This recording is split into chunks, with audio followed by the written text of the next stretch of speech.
China ada kekayaan harus semakin diam, tidak boleh flexing. Tapi orang Indonesia ada duit 1 juta, udah ngajak COD Porsche, otaknya di mana? Jujur, saya sendiri, kebetulan saya kan keturunan Chinese. Kakek saya, yang kakek buyut saya itu kan asli dari China ya. Saya itu sering diajarkan, kalau kamu itu ada kekayaan, ada duit dikit, diem, jangan banyak bacot. Orang Indonesia malah bisa. Baru beli motor aja udah dipamer-pamerin. Ngong, ngong, ngong. Takut tetangganya nggak tahu.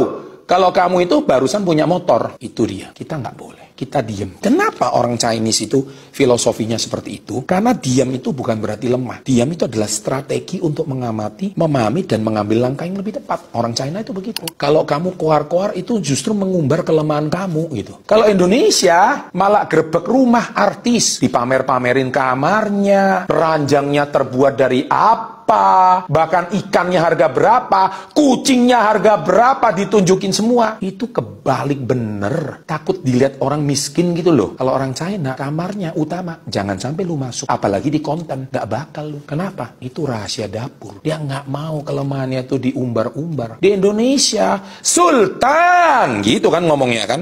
Sorry ya, saya lagi ngomongin siapa ya. Silahkan tulis di kolom komen. Tapi beberapa itu, Sultan Indonesia itu teman gua juga ya.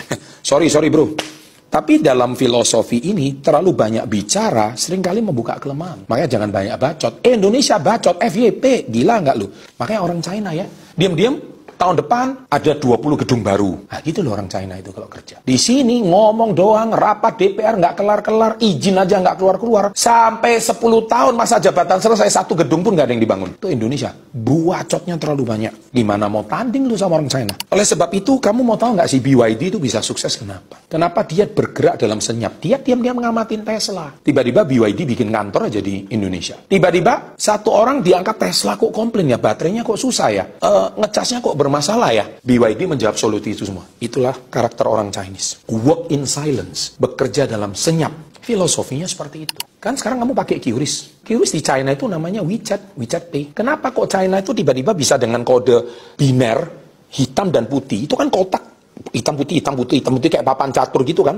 Kalau QR itu kan perpaduan antara angka 0 dan 1. Itu biner, hitam dan putih.